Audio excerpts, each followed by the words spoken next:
And then all of a sudden it started like it sounded like gunfire, bang, bang, bang, bang, bang, and then all of a sudden 3 big explosions. It was if they had detonated. They were planned to take down a building. Boom, boom, boom, boom, boom, boom, boom. All the way down. I was watching it and running.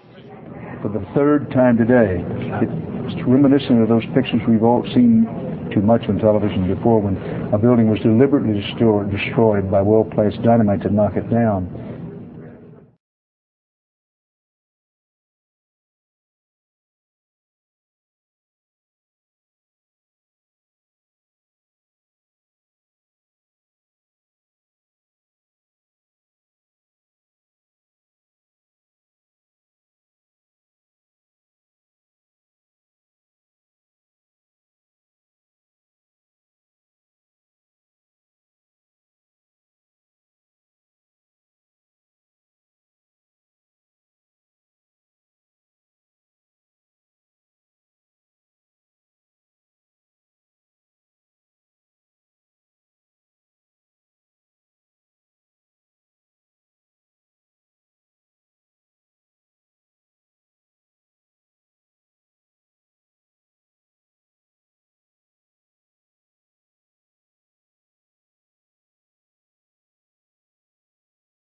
The widows from the police department and the fire department were standing at the new school in back for the 2 days, and they were screaming at the media, please pay attention. We got phone calls. We listened that their husbands or their children were saying there's explosives coming on like the 23rd, 26th floor before the buildings went down. And the media started laughing and said, we have no time to hear you. What did we do? We made it outside. We made it about a block. We made it at least 2 blocks, and we started running. Floor by floor, it started popping out. It was if they had detonated. They were planned to take down a building. Boom, boom, boom, boom, boom, boom, boom. All the way down. I was watching it and running. Just ran up West Street. And then you just saw this cloud of shit chasing you down. Could not run it. West Street. I could not run it. So what'd you do? I jumped behind a battalion car. I hit under the car. I was waiting to die.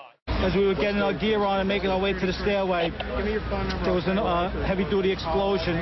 Trying to get some of the people out, then there was those secondary explosions and then the subsequent collapses. So I don't know how many people were in there. I know there was a lot of firefighters, a lot of public safety personnel were in there. The chief of safety of the fire department of New York City told me he received word of the possibility of a secondary device, that is another bomb going off. He tried to get his men out as quickly as he could, but he said that there was another explosion which took place. And according to his theory, he thinks that there were actually devices that were planted in the building. The next thing we know, we had to get out of the building. We stuck on the stairs for a while. We finally got down to the lobby. Then we get to the lobby, it was this big explosion. It just went ba-boom. It was like a bomb went off. And it was like holy hell coming down them stairs. And then when we finally got to the bottom, they were coming out on the mezzanine level there. And another explosion came right from it, because everything went flying. Right in front of you. Everything just went boom. When we got to get out of here, we started walking down the stairs. We made it to the 8th floor. Big explosion. Blew us back into the 8th floor.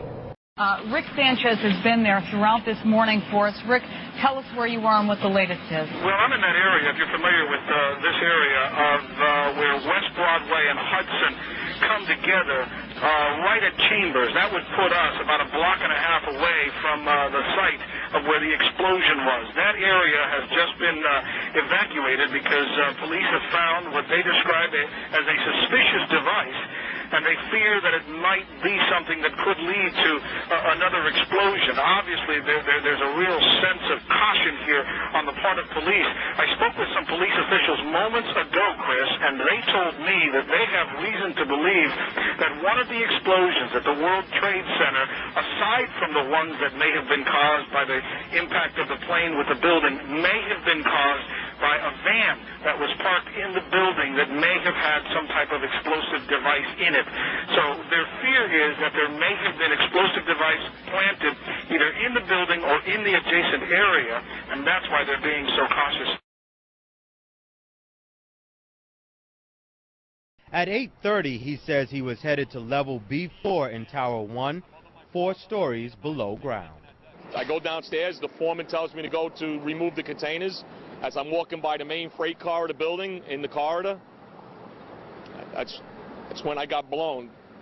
I mean, the impact of the explosion, of whatever happened, it threw me to the floor, and that's when everything started happening. I know of people that got killed in the basement. I know of people that got broken legs in the basement. People that got reconstructive surgery because the walls hit them in the face. And I know I love seeing everybody every day that survived it and was there. What happened was I was down in the basement. All of a sudden we heard a loud bang, and the elevator doors blew open. Some guy was burnt up, so I dragged him out. His skin was all hanging off. So I dragged him out and I pulled him out of the parking lot. This was what was left on him. It was just total chaos, and the bottom of our building was blown out. Let's let our audience know the information. Tell, what is it in your story that challenges the 9/11 events? Well, I worked in the building for 20 years. I was the person in charge of all the stairwells in the building. I have the only master key that opened all the doors in the building, and I went floor by floor opening the doors.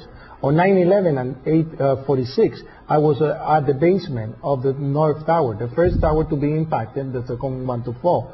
While I was there, a second or two before the plane hit, there was a huge explosion on the sub-level B2 to sub-level B3. So there was an explosion from below you? Correct. And that was, you know, a second or two before the But it impact was clear and it was distinct that this explosion was before the plane hit the top of the building? Definitely. As a matter of fact, it was so hard that I thought it was an electrical generator that just blew up on the sub-levels because the support of the building in terms of electrical pumps and generators was located by the mechanical room on that floor. And when I went to verbalize it, we heard the impact of the plane very far away coming from the top. So there was a big difference of something coming from the top and something coming from the basement. I mean, I worked there for 20 years. I could tell the difference of one thing coming from each side.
I was about 5 blocks away when I heard explosions, 3 thuds, and turned around to see the building we just got out of, antenna tip over and fall in on itself. And then all of a sudden it started like it sounded like gunfire, you know, bang, bang, bang, bang, bang, and then all of a sudden 3 big explosions.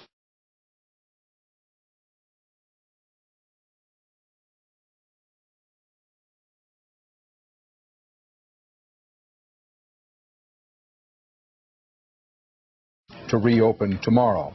Bellevue Hospital medical director, quote, "This is a catastrophe of unparalleled proportions," unquote. And the reason it is a result of what you're seeing on videotape. First one of the World Trade Center towers collapsed. Yes, collapsed. It looks like one of those scenes of an old building being, purposely dynamited and blown up. We've heard reports of secondary explosions after the aircraft impacted, whether in fact there wasn't something else at the base of the towers that in fact were the coup de grace to bring them to the ground. Can you tell us what has just happened? Yes, Peter, it's Don Daler down here. I'm 4 blocks north of the World Trade Center. The second building that was hit by the plane has just completely collapsed. The entire building has just collapsed, as if a demolition team set off. When you see the old demolitions of these old buildings, it pulled it down on itself, and it is not there anymore. That should be it. Thanks very much. Completely collapsed. The whole side has collapsed? The whole building has collapsed. The whole building has collapsed? The building has collapsed. That's the... If you wish to bring anybody who's ever watched a building being demolished on purpose knows that if you're going to do this, you have to get at the under infrastructure of a building and bring it down. Again, what you're seeing are high shots.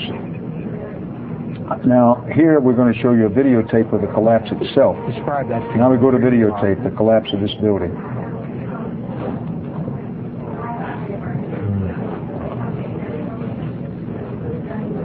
It's amazing. Amazing, incredible, pick your word. For the third time today, it's reminiscent of those pictures we've all seen too much on television before, when a building was deliberately destroyed by well-placed dynamite to knock it down.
and we were in a building in which we were trapped for about 10, 15 minutes. Are you talking about did you go immediately to the Office of Emergency Management? I went down to the scene, and we set up headquarters at 75 Barclay Street, which was right there with the police commissioner, the fire commissioner, the head of emergency management. And we were operating out of there when we were told that the World Trade Center was going to collapse. And it did collapse before we could actually get out of the building. So we were trapped in the building for 10, 15 minutes and finally found an exit and got out, walked north.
My next guest says that hijackers may not have brought down the towers by themselves.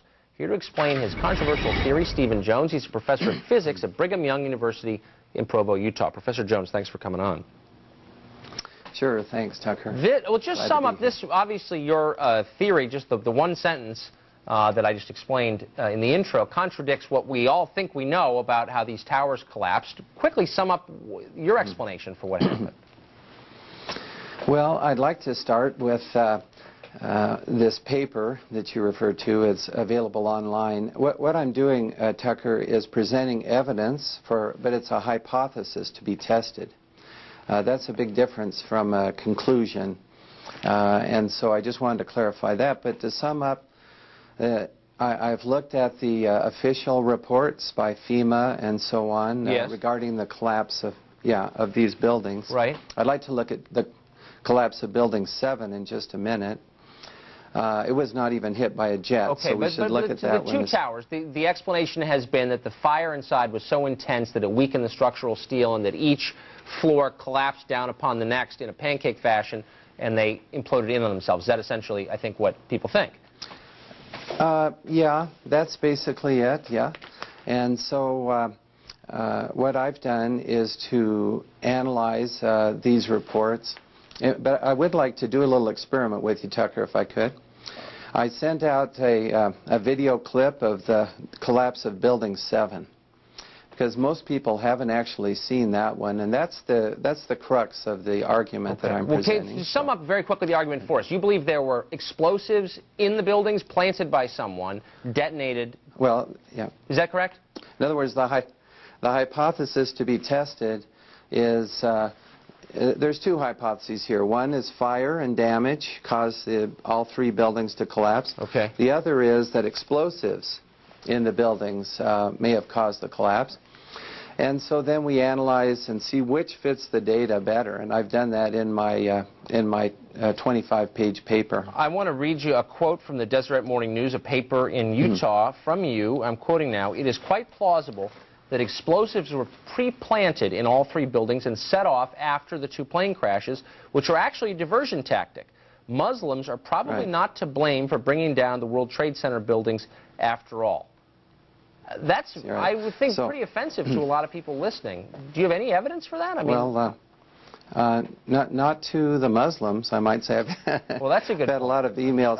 I'm sure your writings have been greeted with glee in Islamabad and Peshawar and places like that. But for Americans, well, I haven't received any notes from there, but just good people. I have Muslim friends. Let me read, for example, but I'm not going to let you off the hook. I really want to do this experiment with you to look at the collapse of buildings. We don't have a lot of time for experiments, Professor, but if you could just give us one thing to hold on to. How you make these claims or appear to make these claims.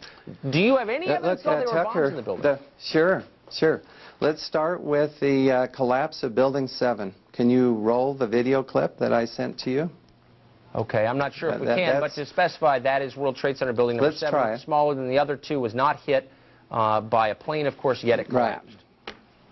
Right. It's 47 stories. That's right. 24 steel columns in the center. Right.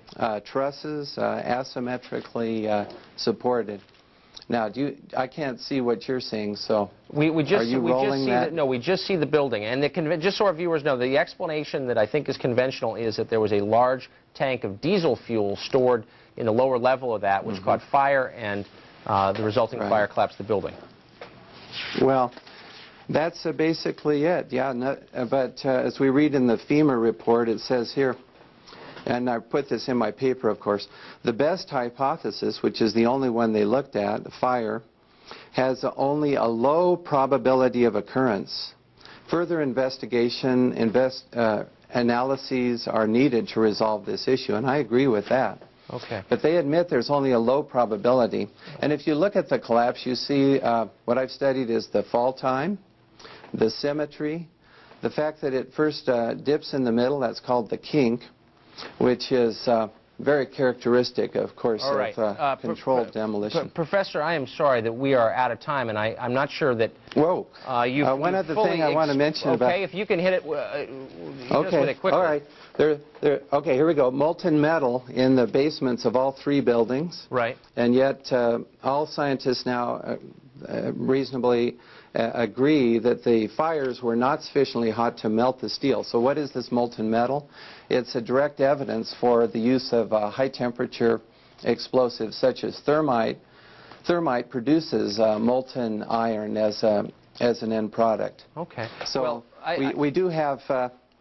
it's a very short time, but people will read the paper, then I talk about the molten metal, the symmetry of the collapse, and the weaknesses and inadequacies of the fire hypothesis. Professor, we're going to have to leave it to our viewers who are interested enough to follow up to do just that. We appreciate your coming on, even if I don't understand your theories. We appreciate you trying to explain them. Thanks. Okay. Thank you.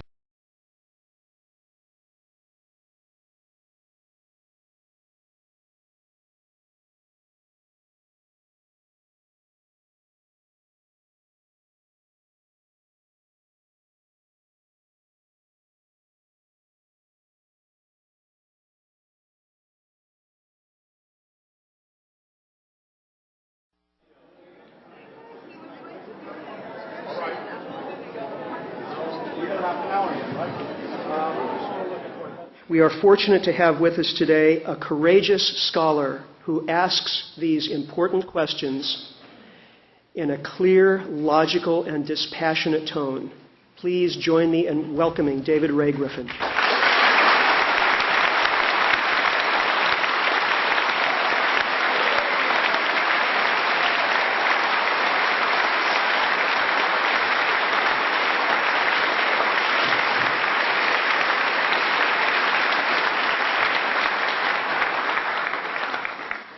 Thank you. I was just going to ask if you want to stand up for 15 seconds and had your opportunity.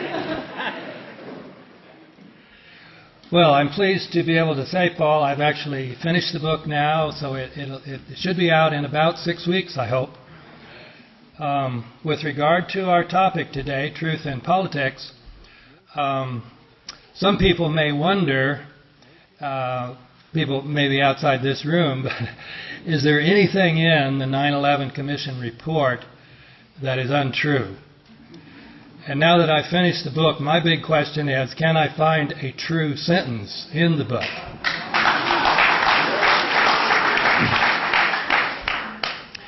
That may sound extreme, but if you don't take it too literally, and if you realize a sentence is a part of a paragraph, which is a part of the argument, then it is hard to find. None of this is mentioned. It's not mentioned and refuted, it's just not mentioned. So that's why I call it omissions, and some people call it the 9/11 Omission Commission.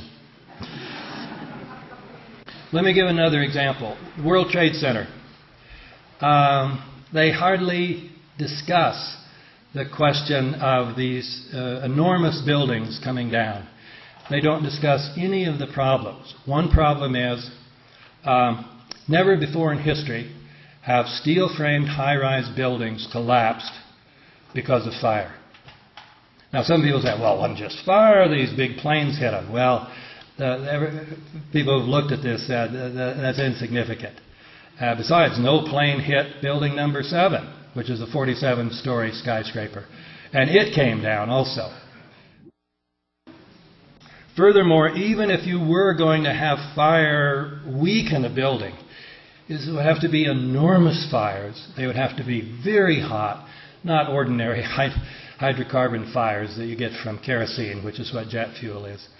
And they would have to be very long-lasting. These fires didn't last. The South Tower came down in 57 minutes. There's an enormous amount of steel in a 110-story building that is steel-framed inside and outside. And yet they're telling us now the only thing they mention here, they mention that South Tower collapsed in 10 seconds. Can you imagine how fire would bring down a 110-story building in free fall speed? And that's what it is. Also, the wrong tower collapsed first. The North Tower was hit first. And so if it's fire that's bringing it down, it takes a while for the fire to heat up the steel. So the North Tower should have collapsed first. The South Tower also had a much smaller fire because the plane hit it at the angle, at the corner, and so most of the fuel went outside and burned up. So that enormous fireball you see, you say, boy, what an enormous fire. Well, yeah, for about 15 seconds. And it's burned up, and so there's not much fuel to keep the fire going in the South Tower. And yet it collapses within 57 minutes. One of the places where you just know they're absolutely lying and cheating is they give you an account that makes it sound plausible that these towers could have come down. They tell you that in the core of each building was a hollow shaft that was just filled with elevators and staircases. Yeah, and 47 massive steel columns. That's what the World Trade, these buildings were all about. This was this unique structure at the time. These 47 massive steel things going up into the air. So massive at the bottom.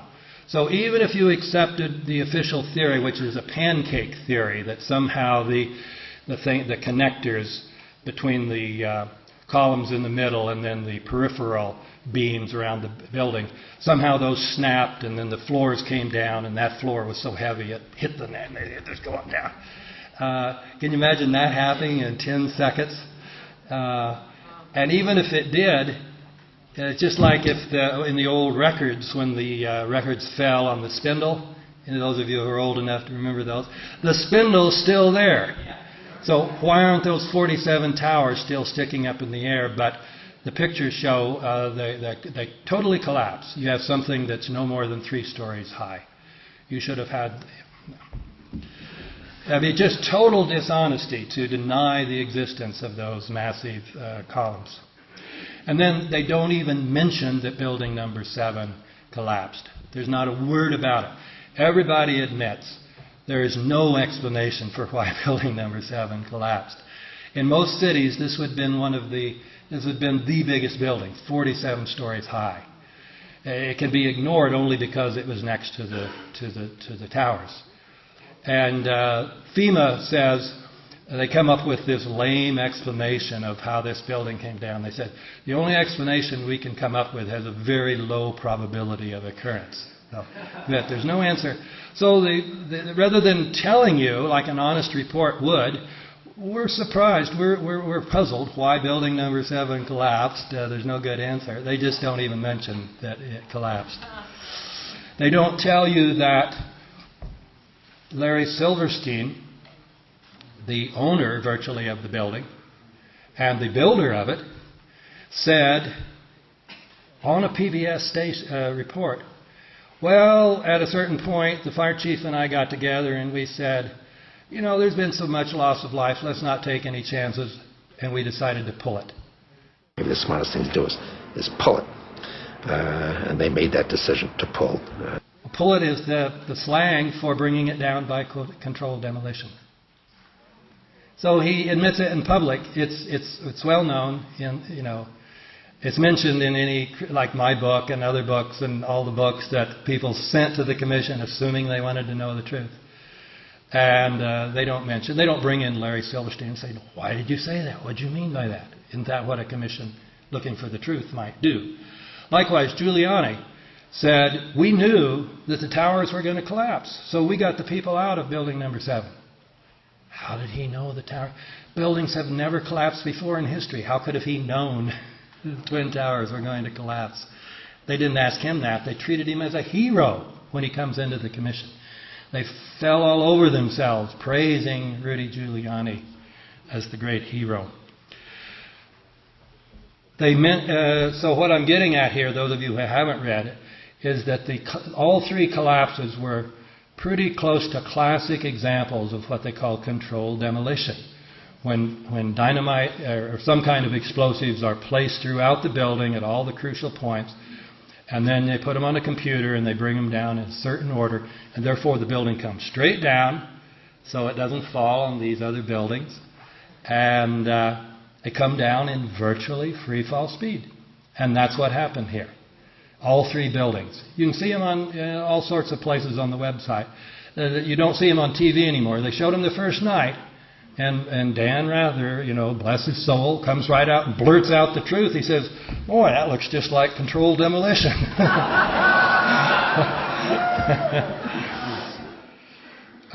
The 9/11 Commission also does not tell you that Marvin Bush, the president's brother, and their cousin, Wirt Walker, were the principals of the company that was in charge of security for the World Trade Center. They don't... all sorts of coincidences here.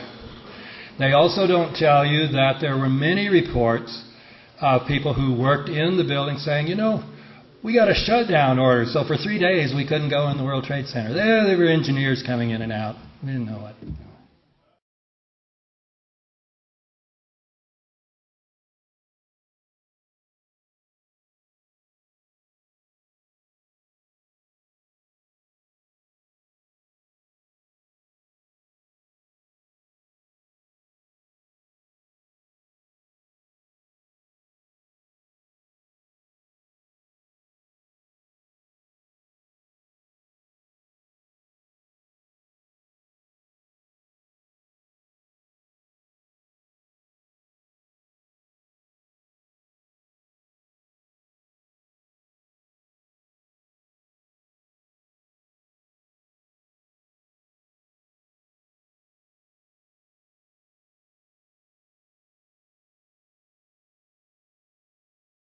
Again, his name is Scott Forbes. He joins us from across the pond today. Scott, thank you for making time for us. You're very welcome. Hello. Let's see, where do we start here? We don't have a lot of time, but I think what we should do first off is, just tell us maybe what the atmosphere was leading up to 9/11, exactly what your job was and what you did there in the World Trade Center towers. Sure. I worked for, as you said, Fiduciary Trust in the South Tower. I was based on the 97th floor. where our data center was. About 3 weeks prior to 9/11, our company, along with many others in the towers, were given notice that there was going to be a power down in the top 50% of floors in the southern tower. This was unprecedented. As you can imagine, a lot of financial institutions in the building, and to have a complete loss of power meant a complete loss of systems.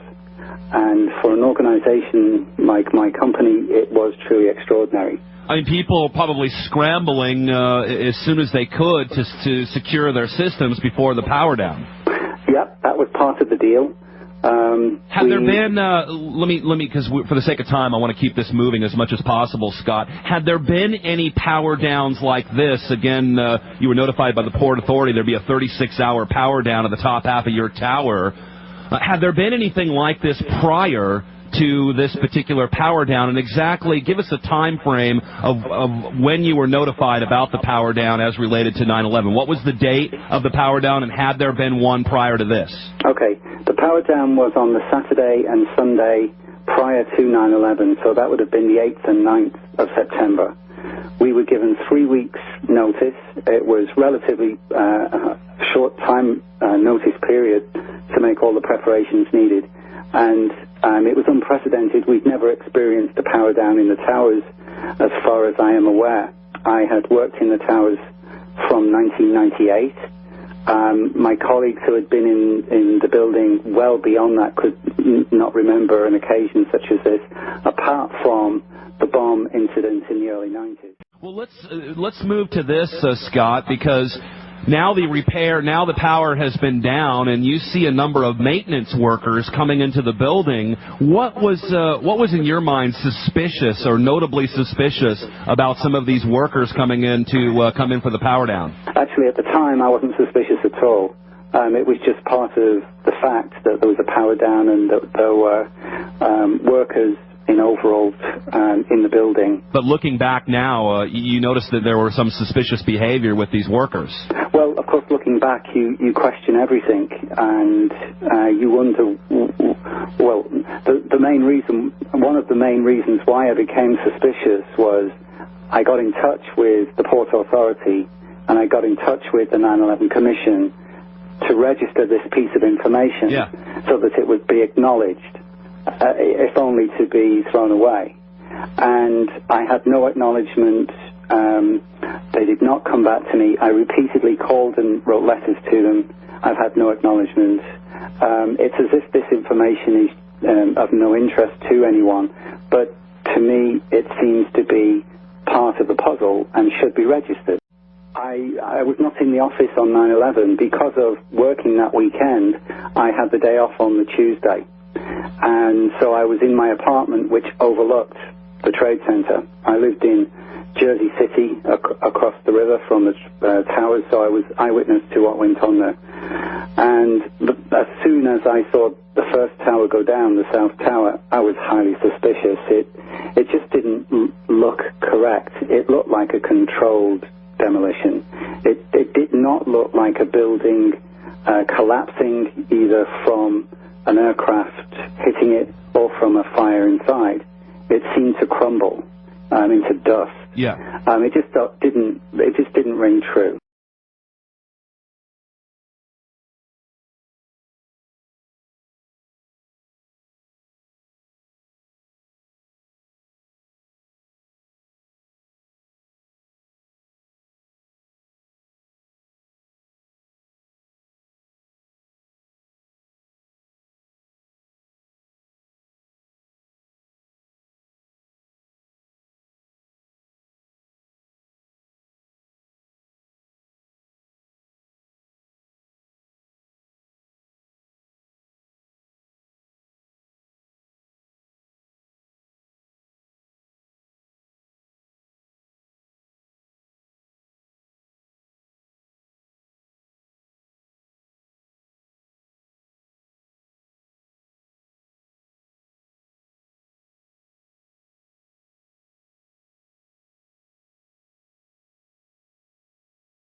This is how it's been since day one.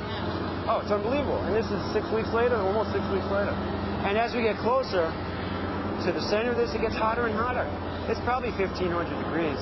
We've had some small windows into what we thought was a core at some point, and it looked like an oven. You know, it was just roaring inside. And it just had a bright, reddish orange color.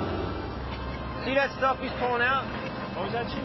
We're gonna hold off on the water. See the stuff he's pulling out? Yeah. Red hot. If we hit it too much steam, you won't be able to see what he's doing. Great.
This is thermite. It's a powdered mixture of iron oxide and aluminium, which when ignited burns at 2,500 degrees Celsius, which is very, very hot. This is liquid nitrogen. It's specially stored at minus 198 degrees Celsius. That's 163 degrees colder than the North Pole in winter. But is it cold enough to neutralize the intense heat of thermite? Packed into the slow-release mechanism of a garden flower pot, the thermite is ready for action.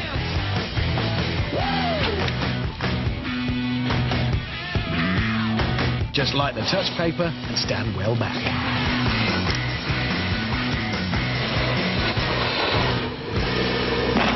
The fuse triggers the irreversible thermite reaction. As scorching hot meets freezing cold, a fierce battle rages. The smoke clears, and incredibly, nothing remains. As the thermite burns at 2,500 degrees, it releases a raging torrent of molten iron, which rains down upon the liquid nitrogen, boiling the glacial mixture away in a plume of vapor and melting the cylinder, leaving just a puddle of white-hot iron. A clear victory for thermite.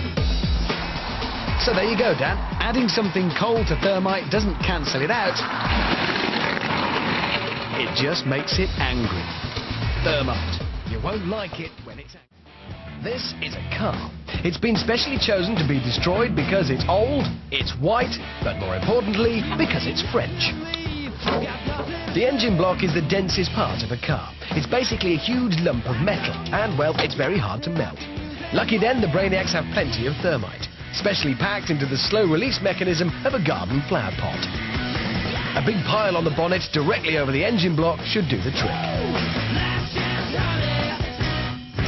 Time to light the fuse and give this homage to French engineering the send-off it so richly deserves.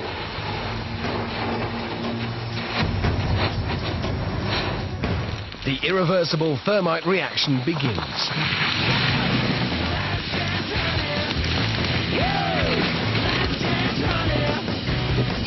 Within seconds, the fiery concoction eats through the bonnet, spraying molten thermite into the engine beneath. The devastation continues inside until finally a torrent of white-hot liquid metal pours out of the bottom, signaling the inevitable victory for thermite. A quick check confirms a clear path of destruction through the engine. Now that the engine is melted clean through, it seems only fitting to have a go at the petrol tank. Packed into the slow-release mechanism of a garden flower pot, the thermite is ready for action. Popped onto the roof, directly above the fuel tank, a quick top-up, and just 4 feet of family car stands between the thermite and 8 gallons of petrol.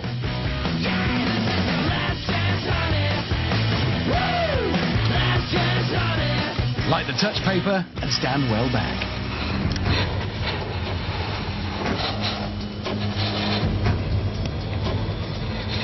The irreversible thermite reaction begins.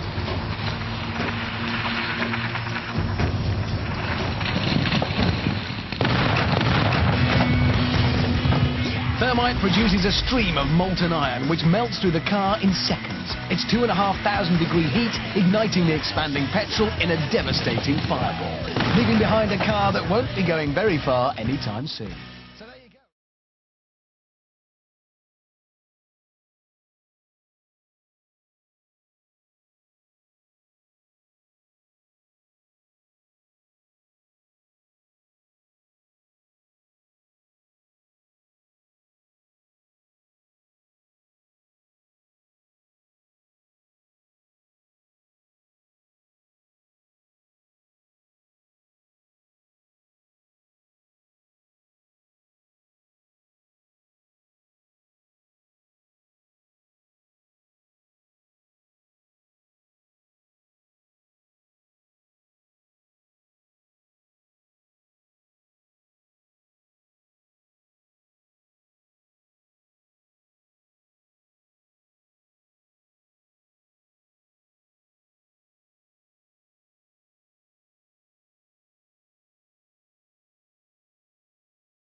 Let me just tell you about that. Someone asked about the physics. So this is the latest.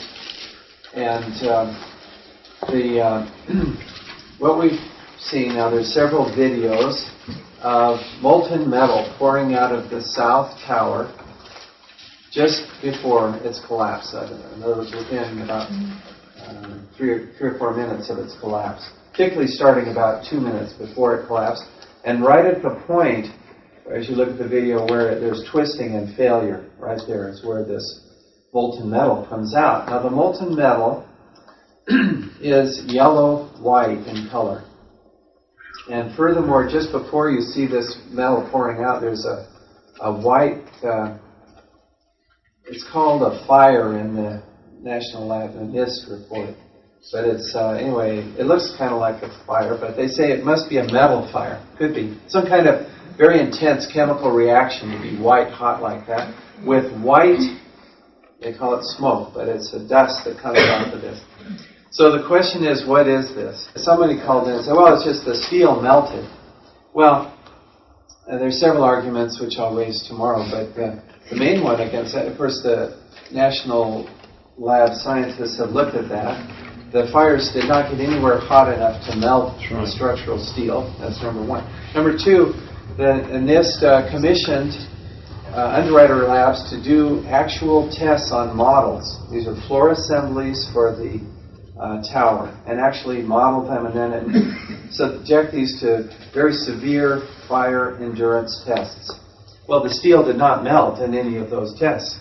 And in fact, and this also is in the report, the floor assemblies, the models, they couldn't even get them to collapse. And so those experiments have been done. There was no melting. So what is this yellow hot metal coming out? Well, in the NIST report they say, and it's said as a speculation, this perhaps is the airplanes, or the airplane not too far away, it was maybe 100 feet away, that melted, and the molten aluminum made it over, the floor gave way, and the molten aluminum came out.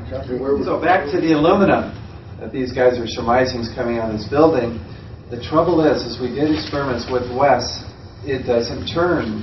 The pot is red hot now as he's pouring it out. The aluminum's still silvery. Right. So I said, well, heat the pot up, use oxyacetylene torch.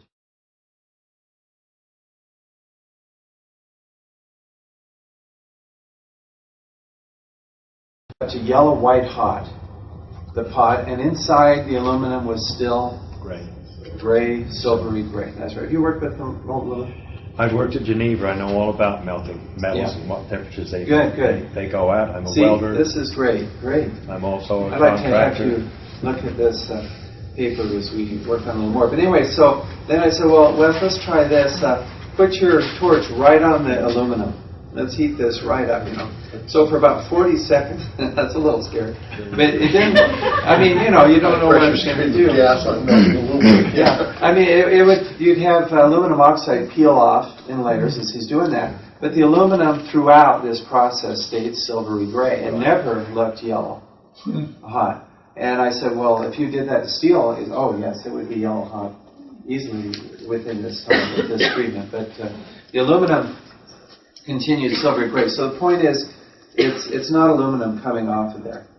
And another point is, if the aluminum melts about 600 centigrade, which is red hot, but it would still look silvery. But the aluminum is not going to wait there while you heat it to yellow hot temperature. It's a plane. If there's heat source, it would flow. As soon as it melts, it flows. It's not like it's in a pot where you're. And even if it wasn't a pot, it wouldn't look yellow and gray. It's like mercury. When it gets up, it's just like mercury. Yeah, it looks just really quite like, that's a good point. Mercury, you've seen that silvery.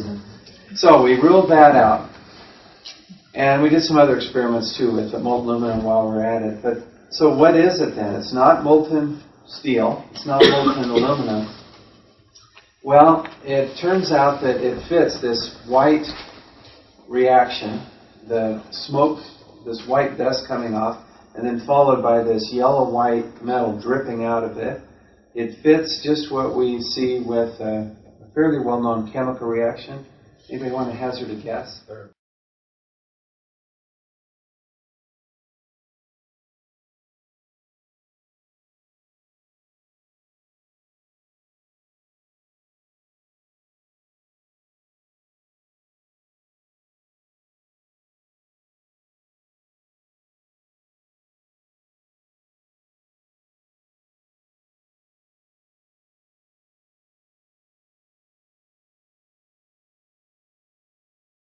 thermate. Thermate has sulfur added. And if you look at it, it's fairly well known, thermite reacts aluminum powder, which is necessary to have that reaction proceed at any decent rate. And it takes a high temperature to get started. Once it gets started, it just goes. Thermite is 2,500 centigrade, white hot. And off comes this aluminum oxide dust, and the reaction's white hot, and then out of that flows this steel. Well, it's not, I'm sorry. It's iron. It's molten iron is the end product. So basically, the aluminum is pulling the oxygen away from the iron oxide, and you get molten iron and aluminum oxide dust. It just fits perfectly.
My daughter worked in Tower 2 in the World Trade Center. She wasn't lucky enough to be ushered out of the building by Willie Rodriguez.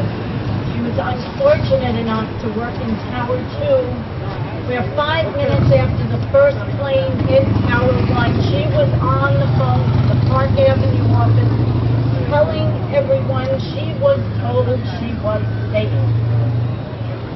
When she was on the phone to the Park Avenue office, best I can figure that was roughly the time when George W. Bush was ushered into a school to read a book to children. This is my daughter, Vanessa Langer, and when he took his goddamn war, he took her name, and I'm damn taking it back.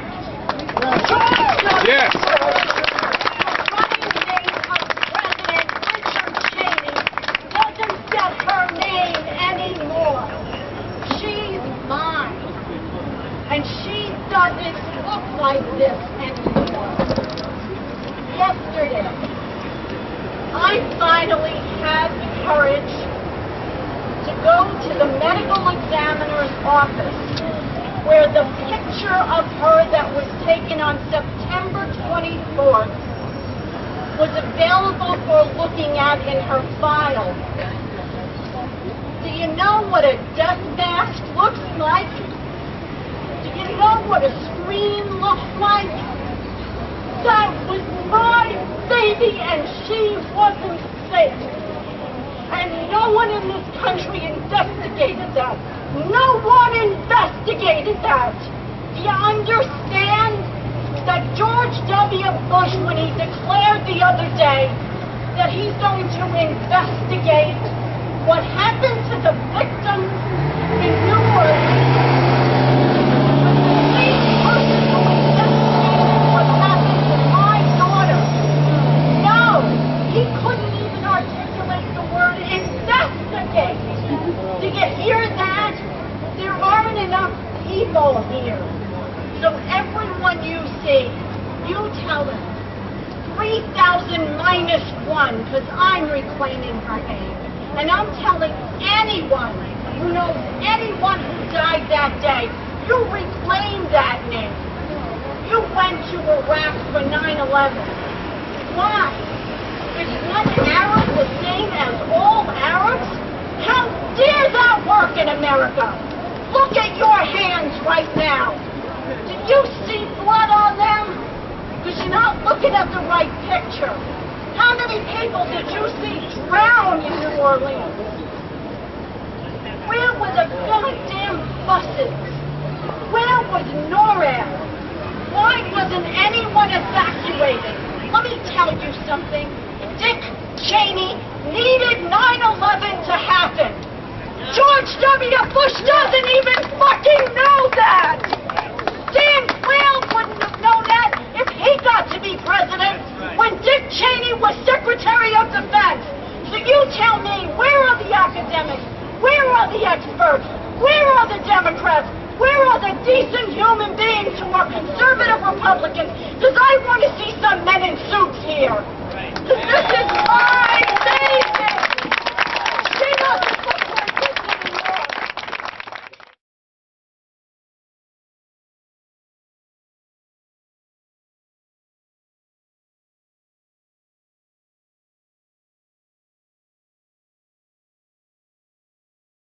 What's your feeling about the 9/11 Commission report? I feel it was something that was done to pacify the families because we were crying out for this to happen. I feel it didn't delve deep enough, and we want the truth, but the whole truth and nothing but the truth, and I feel that did not come out at that time. And your feeling? I feel the same way. I feel that, you know, they doctored a lot of the stuff. They didn't let us know really and truly what they found out. They just doctored it up for the government, of course. Nothing for us. Nothing was done for us. So I'd be accurate in saying you both would like to see another 9/11 Commission report reopened? Yes. Yeah. Absolutely. What's your names? Eileen Torres. Carmen Sayas. Marisol Torres.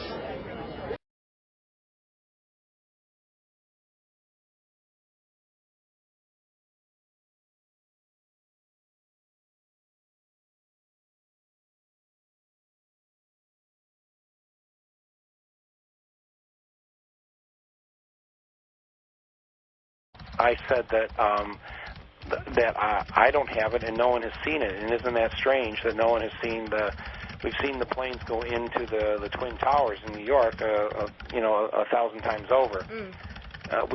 We've never seen the plane hit the Pentagon.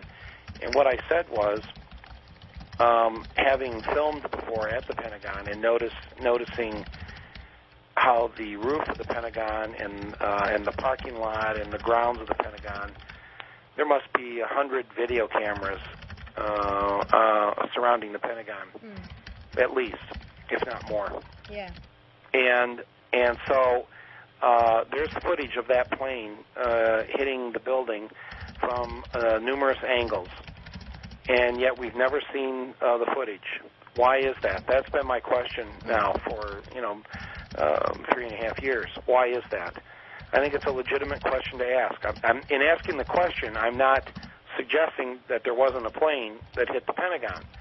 I'm just saying there's a reason why the United States government does not want the world to see the plane hitting the Pentagon, and I'd like to know why that is.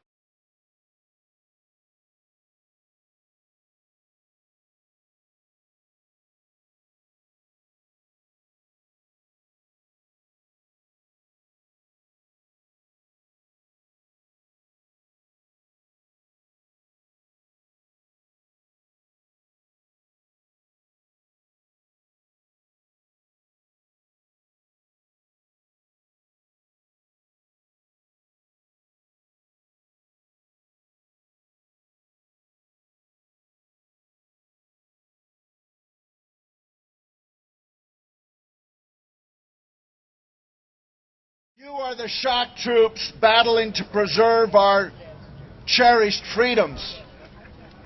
You know, our freedoms are not under attack from the remnants of Saddam Hussein's Ba'athist Party. They're under attack by the likes of John Ashcroft. They're trampled by Donald Rumsfeld. They're disdained by Dick Cheney. And they're not even understood by George W. Bush. The battle to preserve our freedoms is not taking place in Baghdad and Tikrit and Fallujah. It's taking place in peace marches and demonstrations in Ghirardelli Park in San Francisco, in Memorial Park in Oklahoma City, and in Lafayette Park in Washington, D.C. The front lines are right here. You are preserving our cherished freedoms by exercising them in spite of ridicule and opposition. The battle to preserve our freedoms is you. You are the foot soldiers protecting our civil rights. You're the Minutemen sounding the alarm against tyranny. You are upholding the spirit of the American Revolution. You are preserving the freedoms that the troops in the desert have a right to come back to. The troops getting shot at in Iraq are not protecting us. We are protecting them and their honor and their freedoms. We, my sisters and brothers, are protecting this nation by speaking truth to power. We're speaking truth to a pack of liars. We must do it loudly and fearlessly and courageously and joyfully, for we are the patriots. And when we speak, this is the truth that we proclaim. This war in Iraq has nothing to do with national security or freedom or democracy or human rights or protecting our allies or weapons of mass destruction or defeating terrorism or disarming Iraq. It has to do with money, it has to do with oil, and it has to do with raw imperial power. And it's based totally on lies. Those who forced this war on an unwilling world are guilty of violating the U.S. Constitution, the UN Charter, the Nuremberg Principles, and international law. What they have done is illegal, immoral, unconstitutional, and treason. Before this war started, we knew it would fracture NATO, split the United Nations, separate us from our allies, and destroy the great nation we inherited from our fathers who died in World War II. And it has. We knew it would make our beloved country feared and hated, an outcast from the world community, a pariah among the peoples, and the #1 rogue nation on earth. And it has. This is nothing but treason. We knew this sadistic corporate war would incense the Arab world, provide thousands of new Osama bin Ladens, and enormously increase the terrorist threat. And it has. We knew it would further endanger the American people and the British people and destroy our national security. And it has. This cabal of neoconservatives from PNAC who planned this war, Cheney, Rumsfeld, Wolfowitz, Libby, Pearl, Jeb Bush, even before W became president, they told us why they had to do it. They said, we need to occupy Iraq permanently in order to dominate Iran, Syria, Saudi Arabia, and the southern Russian republics around the Caspian Sea. We need to control the entire Middle East and all its oil. And as other speakers have said, they knew the American people wouldn't stand for it, and they said so in their documents. And they said, unless there's that new Pearl Harbor. Well, 9/11 did supply that, and we've been lied to not only about the war, but about 9/11 itself. They ignored the warnings. More than that, we have mounting evidence that at least they made it impossible for those planes to be intercepted. If our government had merely did nothing, and I say that as an old interceptor pilot, I know the drill, I know what it takes, I know how long it takes, I know what the procedures are, I know what they were, and I know what they've changed them to. If our government had merely done nothing and allowed normal procedures to happen on that morning of 9/11, the Twin Towers would still be standing and thousands of dead Americans would still be alive. My sisters and brothers, that is treason.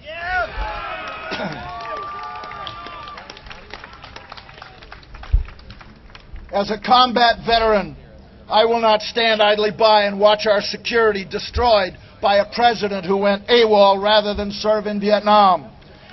As one who's devoted his life to the security of this country, I will not stand by and watch an appointed president send our sons and daughters around the world to kill Arabs for the oil companies.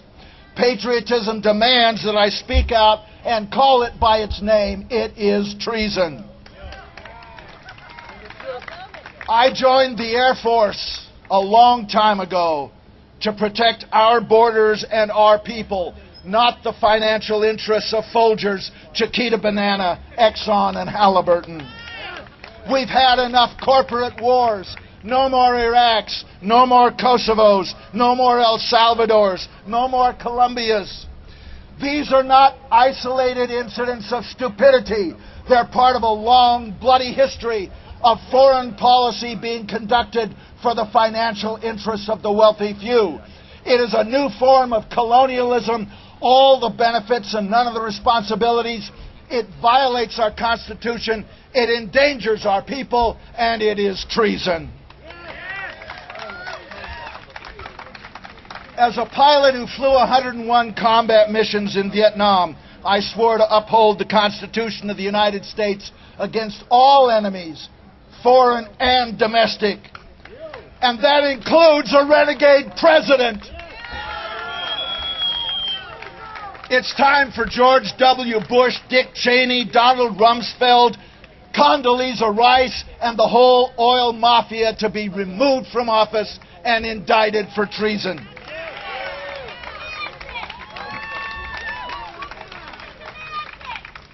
We owe it to the men and women serving in Iraq to end the occupation, restore our credibility and honor, and bring them home. And it could be done. If we had a president who would go to the UN and say, we made a horrible mistake, it was wrong, and we make you 3 commitments. 1, we give up all rights to Iraqi oil. 2, we give up all rights to the rebuilding contracts. If Halliburton wants a contract from you, they have to bid on it like everybody else. And they have to hire Iraqis to do the work for a change. Number 3, we give up all rights to those 14 permanent military bases we're building in Iraq at this time.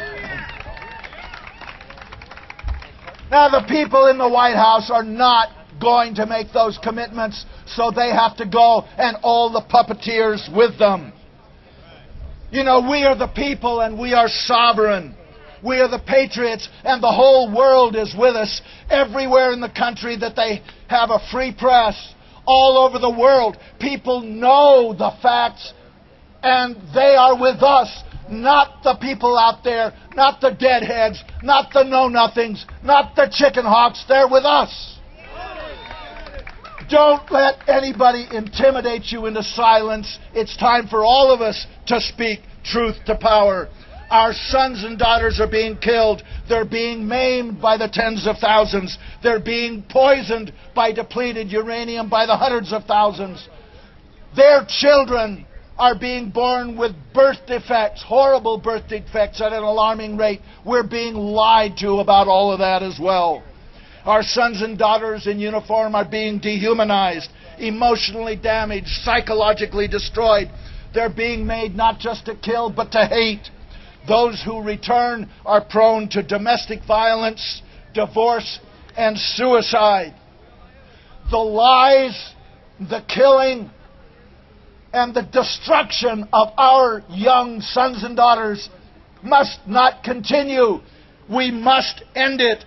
Patriotism demands that we speak truth to power and that we support what's left of our troops by bringing them home now. Together we can do it. We can get the truth out there to the American people. We're on the verge. We've got half the people with us. We've got to go after the other half. And together, we can take back our country and get the liars the heck out of there. God bless America, and God grant us regime change in Washington, D.C. Thank you very much.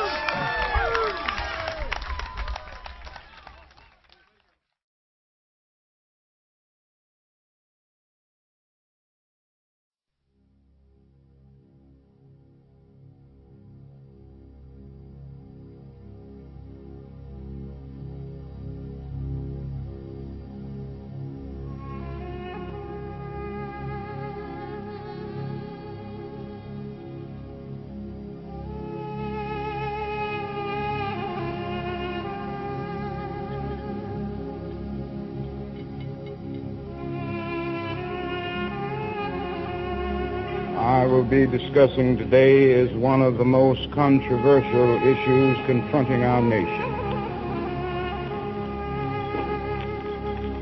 I'm using as a subject from which to preach why I am opposed to the war in Vietnam.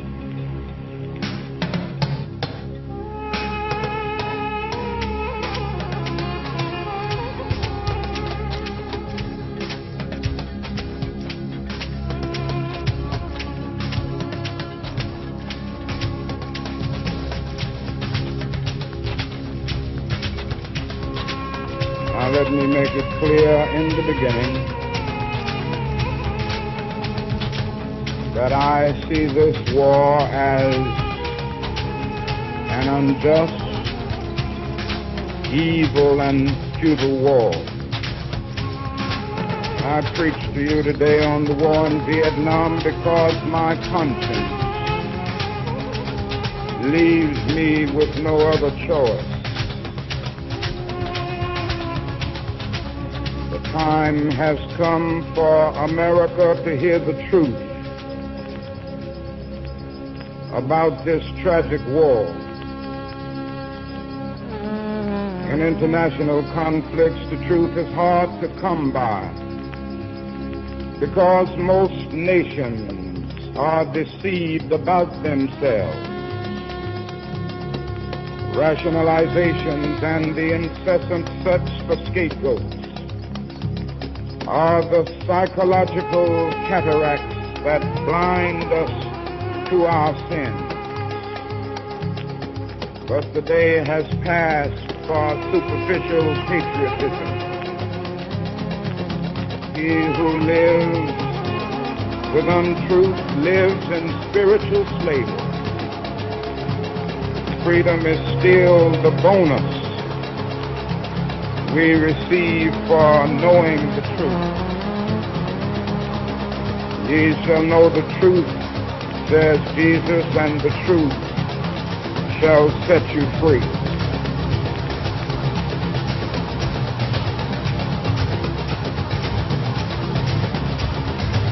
I've chosen to preach about the war in Vietnam today because I agree with Dante that the hottest places in hell are reserved for those who, in a period of moral crisis, maintain their neutrality.